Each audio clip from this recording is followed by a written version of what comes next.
This week on Fast Track News, over 500 pay-per-use scooters and bikes return to campus. Plus, Purdue student government candidates have started campaigning for your vote in the upcoming election season. Also, a handful of majors being discontinued next school year. All your campus news and sports is straight ahead. Fast Track is back. Happy Friday, Boilermakers! I'm Taylor Switzer. And I'm Casey Cervenka. It's March 27th. Here's a look at your campus news for the week. First, if you need to get somewhere quick, you're in luck. VO scooters are back. Reporter Riley List has some information regarding the safety of the vehicles. VOs have returned to campus, and they provide many students with a quick, easy way to get transportation to class, or many students just use them for something fun to do. However, there are some things regarding safety that you should know before riding VOs around campus. Welcome to VO. VO scooters are a popular transportation option used by many students to get around campus. Despite their popularity, students are often unaware of the safety concerns and traffic rules regarding VOs and other electric and motor-powered vehicles, or EMPVs. Before accessing a VO through the app for the first time ever or at the beginning of the riding season, users are required to take a quiz to show their knowledge of EMPV safety. The quiz, however, is not really a quiz. It is more like accepting the terms and conditions. Regarding riding around campus, VO users are required to follow all traffic laws. According to Purdue Operations, VOs are permitted to be ridden in bike lanes and roads. When riding on roadways, traffic patterns should be followed. Sidewalks should be avoided. Just like when riding a bike, VO riders must yield to pedestrians. The bike lane speed limit of 15 miles per hour must be followed. As a pedestrian, there have been some times where I've been almost bumped into, even if the driver knew what they were doing. So yeah, I feel like there are some safety things, but most of the time it's pretty chill. I think they're fun, but they can also be dangerous. Mm-hmm. And I think, especially with a lot of freshmen living on their own for the first time, mm-hmm. I think it needs to be, they need to be more, people should not be able to drink and then go ride them, which I feel like, they're on campus scooters that you can access whenever. Right. So I think that should be on a more hard lockdown, but I think they're very efficient if you use them correctly and safely. But if you don't, then they can be really dangerous. VOs should be parked in designated VO parking areas. To park a VO and end a ride, users are required to submit a photo of their parking. The app's AI assistant will review the image and inform users if their parking needs to be corrected. Concerns about VO parking should be directed to parking@purdue.edu. Be safe out there, Boilers. For Fast Track News, I'm Riley List. Always remember to follow all rules for VO safety and look both ways before crossing bike lanes. Purdue student government is inviting students across West Lafayette and Indianapolis to vote in the 2026 student body elections. This year introduces a new 3-person presidential ticket structure consisting of a student body president, a vice president representing West Lafayette, and a vice president representing Indianapolis. Currently, there is one executive ticket made up of Kelby Roberts, Matthew Schilt, and Lily Anna Starmer. Campaigning began on March 24th, and students will be able to vote from March 30th until April 2nd. Students can find more voting information on the Purdue Student Government website. An unfortunate loss struck our community this month. A Purdue alumnus was one of 6 servicemen killed in a non-hostile crash in western Iraq. Seth Koval graduated from Purdue in 2011, getting his bachelor's degree in aviation operations. He flew over 2,000 total hours with 440 in combat. He's survived by his wife and son. His wife, Heather, stated on Facebook, "Seth was exceptional in everything he did. He loved what he did and was proud to put on his uniform and serve others." Community members held a service at Amanda Clear Creek High School to honor Koval. Purdue is continuing to make program changes, especially within its College of Agriculture, as students in agricultural and natural resources communication receive new guidance and the news that the program will come to a close in June 2026. In a recent update sent to students, it was emphasized that those currently enrolled will continue to be fully supported as they work towards completing their degrees. Staff will be available to assist with continued course planning, registration, and academic processes. The email also confirms that the agricultural education program will move to the Department of Agronomy beginning next academic year. University officials say that students are encouraged to review updates in My Purdue and meet with advisors to stay on track. For West Lafayette and Indianapolis students, a Purdue Experience survey is available with financial incentives for participating. Completing the survey enters students into a prize drawing of gift cards totaling $3,000. The university uses this survey to assess your experiences with academics, advising, student life, campus climate, as well as health and wellness. Just a reminder that submissions will close on April 7th, and more information can be found via the Purdue Institutional Data Analytics and Assessment website. As we mentioned before in this semester, Purdue basketball alumni Matt Carroll was supposed to appear on season 22 of The Bachelorette. However, ABC canceled the season just days before the premiere following the resurfacing of a 2023 video showing a violent altercation between Taylor Frankie Paul and her ex. We are waiting to see if the alum will release a statement about their experience on the show. Up next, cakes, muffins, pastries, and more, a student at Purdue University runs a bakery in their apartment. And still to come, the walkway between the Stewart Center and the Union has finally reopened.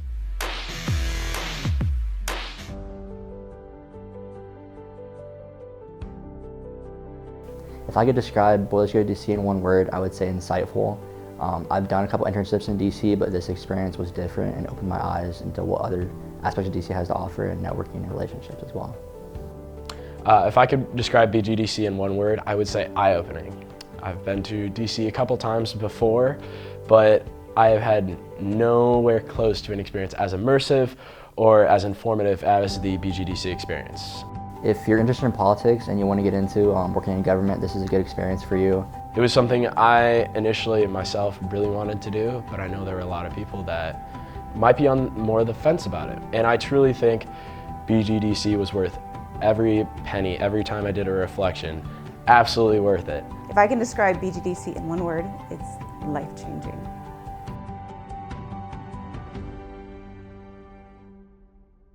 Imagine a world where Olympics and Paralympics are unified as one, and where all athletes at all levels have equal opportunities to play and perform at their full potential. Athletics has been such an influential and transformative aspect of my life. So to me, RISE is about ensuring that every person that has the desire to participate in sport has the opportunity to do so. This organization is about recognition. We believe in recognizing excellence where it is found, especially in Paralympic sports. RISE is about driving change in our community and beyond. We hope that through our events and initiatives, we can galvanize people for our cause and inspire them to create an ever-growing network to help achieve our mission. It's about connecting people of various backgrounds and who truly care about creating meaningful change together.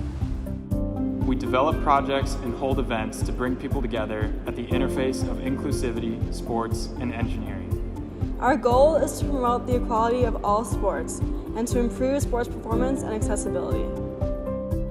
Join us so that you can have a major contribution in creating meaningful change.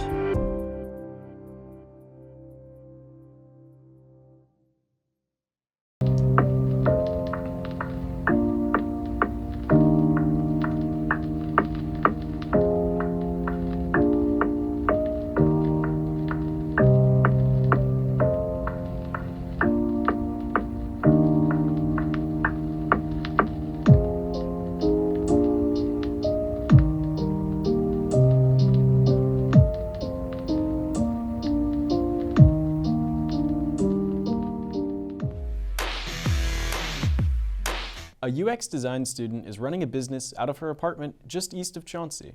Reporter Maria Vaughter sat down with her to learn more about the bakery's background and operation. Hi, oh my gosh, you're gorgeous. Oh my god, this is so good, Josh. This is good. Oh my god. For Anika Gupta, her bakery Chocotini is less about business and more about having fun. She has been experimenting in the kitchen for years. I think my journey started when I was pretty little. So I would always walk past bakeries and I was like, oh my gosh, this smells amazing. How do I make my home smell like that? And this isn't the first time she has run the operation out of her house. Before coming to Purdue, she was baking for her community back home. But then I was like, why haven't I done it at Purdue? What's stopping me? And and I realized like it's my last year at Purdue. I want to do something really cool and like kind of leave my mark, if that's what you want to call it. Anika says her approach to Chocotini is different on a college campus. Before, her customers were families and older adults. They wanted baked goods that were tried and true. Now her main customers are college students, who she says are more adventurous. I wanted to keep a weekly menu that was unique to keep bringing people back in and like getting them to try new stuff. And it's been exciting for me too, because I've been able to bake things I've never made before. One source of inspiration is her travels. Since her study abroad in Brazil last year and her recent spring break trip to Puerto Rico, she has been incorporating guava, hence the drink of the week, guava matcha. Chocotini's customer base started out as just Anika's roommates and friends, but now it has expanded to include students, faculty, and Lafayette residents. Like, I just see people's names, so I don't know what they're gonna look like or anything, so it's just like, it's always a surprise every time with whoever shows up. And Anika's advice to students, don't hesitate, go for it. When you're a student, that's like the most important time where you can make mistakes. Like after that, things do become more like of a risk and more high stakes. But since you're a student right now, like what is stopping you? You have the Purdue campus, you have so many resources available to you. Anika is graduating this year. The question is, what does that mean for Chocotini? I've been getting this question a lot. She plans to continue Chocotini at farmers markets when she moves to Chicago in the fall. Another opportunity to take a risk and try new things. I took Anika's advice and decided to try something new. For Fast Track News, I'm Maria Vaughter, and I'm signing off to enjoy the rest of my matcha. Follow Chocotini_bakery on Instagram and find the order forms in the link tree in the bio. The order form for the bakery opens at 6 p.m. on Mondays. Order drinks from the cafe throughout the week and select a pickup window. The courtyard plaza and tunnel between the Purdue Memorial Union and Stewart Center has finally opened. Following months of construction, the project is nearing completion and is partially accessible. Construction began last summer and was initially scheduled for completion in November of 2025. Now, the doors are accessible from both the inside and outside, offering convenience for students and faculty.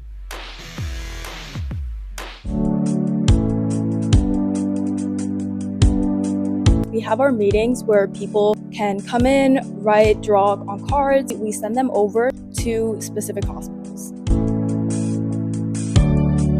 So I joined Letters of Love because the original creator of Letters of Love, her mom had cancer growing up and she took all of these letters that her mom had made. So being able to give back to an organization that can make these kids feel like human again was the most important thing to me. Just ahead, a recap of Purdue men's basketball postseason run so far. I'm Alan Carfall. And I'm Kelly Gibson. Don't go away, sports is next.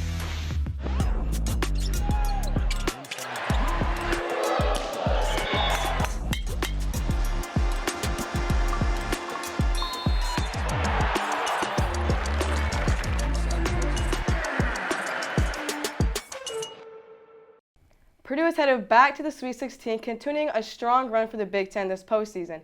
In total, 6 Big Ten teams are advancing, marking one of the conference's most successful tournament showings in recent years. The Boilermakers aren't just advancing, they made history along the way. Ellie Jones is live in the studio with more of Purdue's performances and the records that fell during their run. Thanks, guys. Purdue is back on the road to the Sweet 16 from St. Louis to San Jose.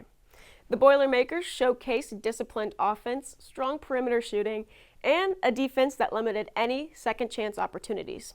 Here are the 6 Big Ten teams that will be seen in the tournament. We've got Michigan, Purdue, Michigan State, Illinois, Nebraska, and Iowa. And statistically, Purdue has been sharp so far. The team has had sufficient shots from the field, all while maintaining one of the better assist-to-turnover ratios in the tournament. Ball movement and spacing have also been critical to their success, allowing multiple players to contribute offensively. But what really stands out is the history being made along the way. Senior guard Braden Smith etched his name into the record books, setting Purdue's all-time assist record at 1,077, cementing his role as the leader of this offense.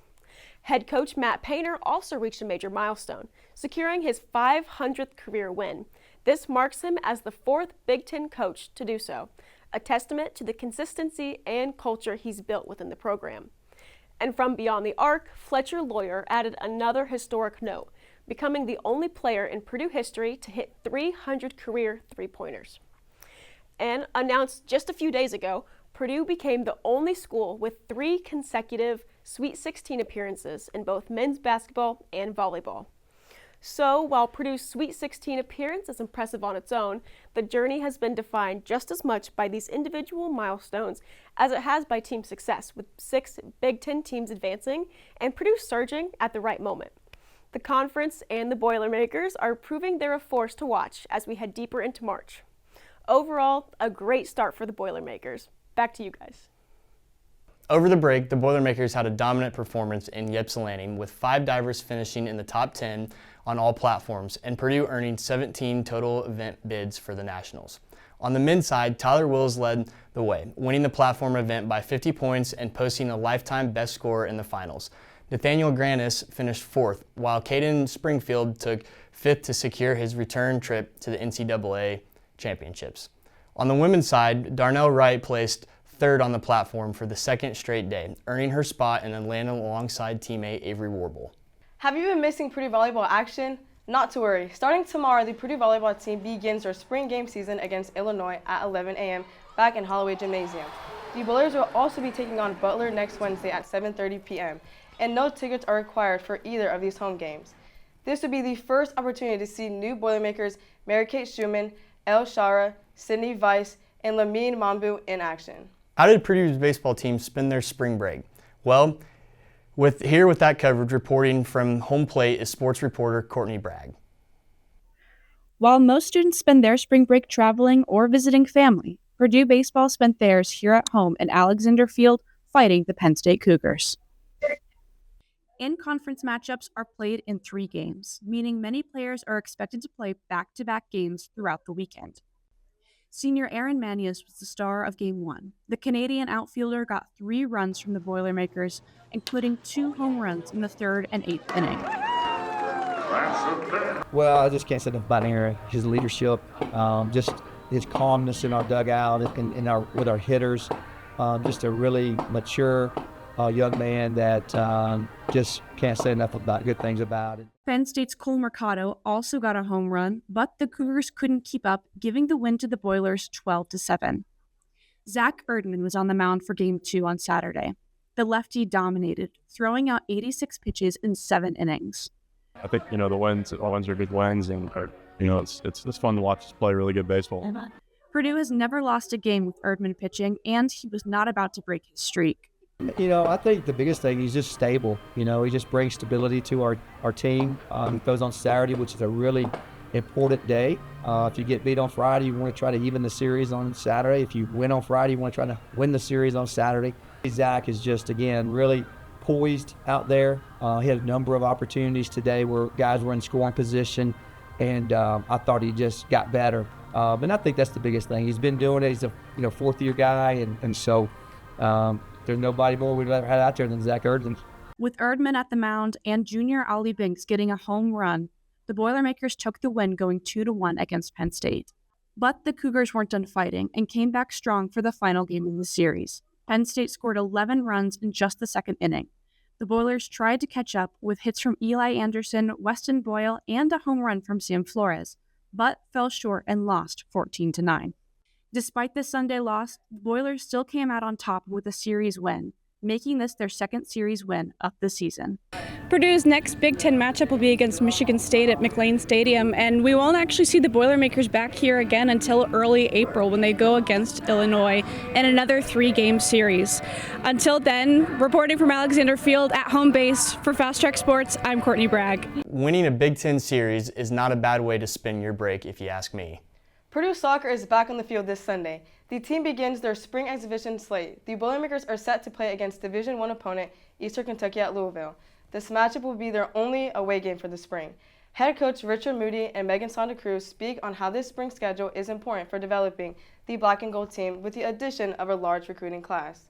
The results don't matter for us in the spring, they really do, because we need to see that we've made progress, and nothing screams progress quite like results on the field. And so we're looking for hard-fought performances, we're looking for goals, and we're looking for a common understanding on the style of soccer we want to play at Purdue. I would say kind of get like a basis of like our style of play so that we can kind of bring that in with like the core of our group into the fall and just like adding those freshmen in. So I think that's like an important factor.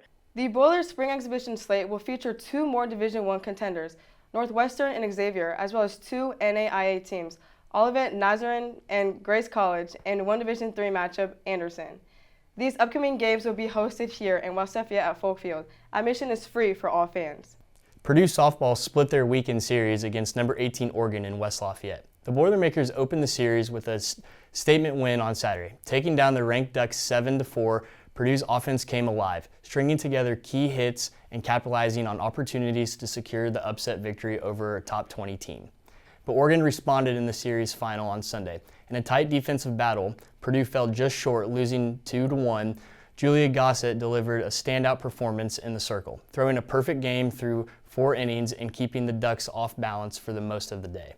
However, Oregon was able to break through late, scoring 2 runs in the 7th inning to steal the win and save the series. Now the Boilermakers shift their focus to a midweek non-conference matchup as they host Valparaiso. Purdue will look to build off their strong performance against a ranked opponent and carry out the momentum into the week as they continue their season home. The Purdue Hurling Club just claimed their 3rd consecutive national championship, capping a run that has cemented the program as the gold standard of collegiate hurling in the United States. Reporter Sophie McLaughlin has a story from the throw-in. Most people think of basketball and football when they hear Purdue sports, but this Purdue club team is making national noise in a sport that's been played nearly 3,000 years, hurling, the fastest game on grass. It's part baseball, part lacrosse, and part field hockey, but it's all intensity. Hurling is one of the oldest and fastest field sports in the world. A full contact game played with a wooden stick called a hurley and a small leather ball called a slider on a field larger than a football field with 15 players per side. Players can strike the slider on the ground or in the air, carry it balanced on the hurley for up to 4 steps, or hand pass it to a teammate, all while being legally challenged by opposing players. You can score points or goals by striking the slider into the net for 3 points or above the crossbar between the posts for a point. The combination of hand-eye coordination, speed, and physicality puts it in a category of its own. The halfback position sits at the heart of that, a role demanding both defensive discipline and the ability to launch attacks from the middle of the field. It's a fitting position for someone who also leads the program. Maeve Lawler is the president of the Purdue Hurling Club and a starting halfback on a team that has claimed back-to-back-to-back national championships.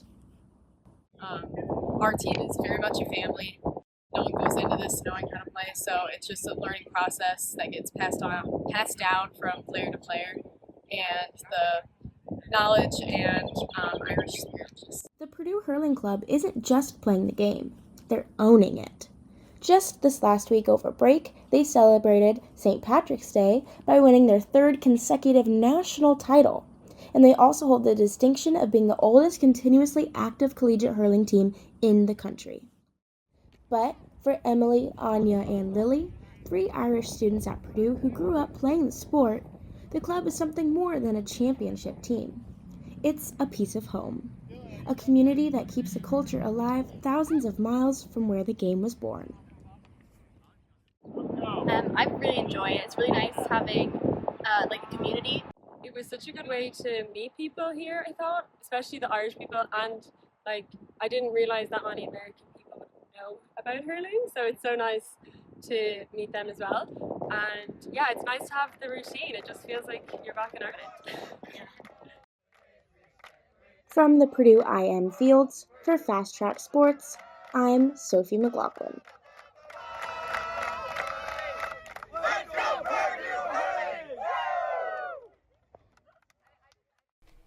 It's been a pretty important few weeks for Boiler Wrestling. On the weekend of March 7th, Purdue competed in the Big Ten tournament in Pennsylvania, and 2 weeks after that, 4 of them advanced to the NCAA championships. Let's dive deeper into the details from those matches. During the Big Ten tournament, we saw a lot of action. Some of the most exciting matches seen this weekend includes 133-pound Blake Borman upsetting number 2 seed Lucas Bird of University of Illinois. At that time, Blake was the 12th seed, so this upset and the fact it ended with a fall made for an exciting match. We also saw 165-pound Joey Blaze lose his first match of the season in his first round of Big Tens. At the end, Purdue was able to send 4 guys to the NCAA championship, which happened this past weekend. Blake Borman, Joey Blaze, Brody Bauman, and Ben Vandenia went to the champs with hope. Joey Blaze was able to make it to the semifinals, but ultimately fell, placed himself at 6th in his weight. He competed against Arizona State's Nico Ruiz, but fell 3-2 via riding team point. Purdue ended up placing 29th on the season. Turning to tennis, the Purdue women's tennis team defeated number 64 Minnesota 4-2, marking their first ranked win of the season. They later fell to number 26 Wisconsin before dropping matches at Illinois and Northwestern. Coming up for the Boilermakers, Purdue returns to West Lafayette to host Nebraska on Friday, followed by Iowa on Sunday. While the women found success at home, the men faced a tough stretch of matches. Purdue suffered losses to Washington, Oregon, Penn State, and number 5 Ohio State. And despite the losses, Jacob Lee, Norfathala, Henrik Villinger, and Mai Premzel all stood out. Purdue will look to bounce back as they hit the road to take on Indiana this Saturday at 3 p.m. That's a wrap for sports, but stay tuned. Fast Track will be right back after this quick timeout.